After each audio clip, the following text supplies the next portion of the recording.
America के राष्ट्रपति के तौर पर डोनाल्ड ट्रंप ने शपथ ले ली और इसी के साथ उन्होंने देश के 47वें राष्ट्रपति के तौर पर पद संभाल लिया है।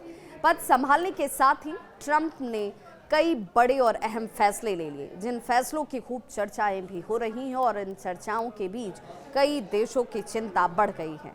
नमस्कार, मैं आपके साथ विभा उपाध्याय।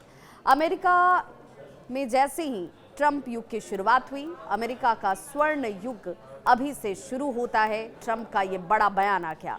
वहीं पद संभालते ही डोनाल्ड ट्रंप ने एक के बाद एक कई बड़े फैसले ले लिए। इसी बीच उन्होंने एक बड़ा फैसला लेते हुए अमेरिका को विश्व स्वास्थ्य संगठन यानी कि WHO से बाहर निकालने के आदेश पर हस्ताक्षर कर दिया।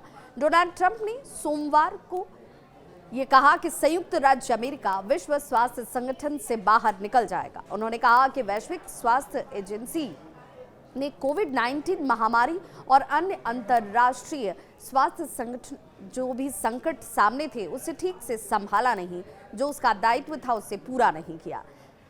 दूसरा बड़ा फैसला अमेरिका के राष्ट्रपति डोनाल्ड ट्रंप ने वीडियो शेयर करने वाले प्लेटफॉर्म टिकटॉक को लेकर लिया, जिसके संचालन को उन्होंने 75 दिन बढ़ाने संबंधी एक शासकीय आदेश पर हस्ताक्षर कर दिए और सीधे तौर पर उसे एक जीवन दान कुछ वक्त के लिए दे दिया।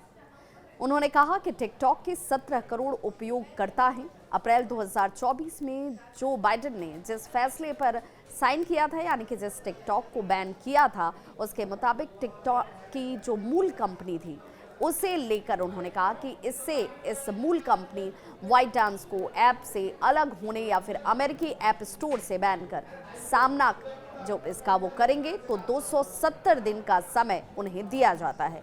अब हालांकि इसमें थोड़ी सी मोहलत और यहाँ ट्रंप ने भी दे दी है। राष्ट्रपति ट्रंप ने तीसरी बड़ी जो घोषणा की, उस घोषणा में उन्होंने अवैध इमिग्रेशन पर कार्रवाई करते हुए ये कहा कि देश के दक्षिणी सीमा, जिसे कि मैक्सिको के नाम से जाना जाता है, वहां से लगी हुई सीमाओं पर आपातकाल लगाने की बात मैं कहता हूं।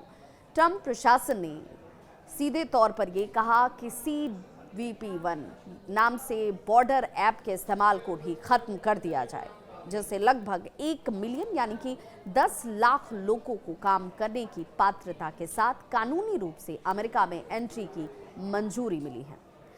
चौथा बड़ा फैसला अमेरिकी राष्ट्रपति डोनाल्ड ट्रंप की तरफ से किया गया। उनका प्रशासन सीधे तौर पर ये कहता है कि ऐसे समाज का निर्माण हो जो रंग भेद रहित हो, योग्यता आधारित हो, यानी कि आपके लिए ये जरूरी है कि आप योग्य हों। उन्होंने कहा कि अमेरिकी सरकार अब नस्ल और लिंग संबंधी चीजों को प्राथमिकता नहीं देगी। वहीं पांचवा और बड़े आदेश के तौर पर डोनाल्ड ट्रंप ने यह भी कहा कि अमेरिका पनामा नहर को वापस लेगा। उन्होंने अपने उद्बोधन वाले भाषण थे, उस भाषण में ही कहा कि 19वीं सदी के विस्तारवादी सिद्धांत का भी हवाला मैं देता हूं। उन्होंने इस बारे में कोई हालांकि बहुत बड़े तौर पर और विस्तृत तौर पर कोई जानकारी तो साझा नहीं की, लेकिन ये जरूर कहा कि ऐसा अब करना जरूरी है और इसीलिए ये फैसला उनकी तरफ से लिया गया। इस खबर पर क्या है आपकी राय, बताइएगा जरूर। मैं आपके साथ आपकी होस्ट और दोस्त विभा।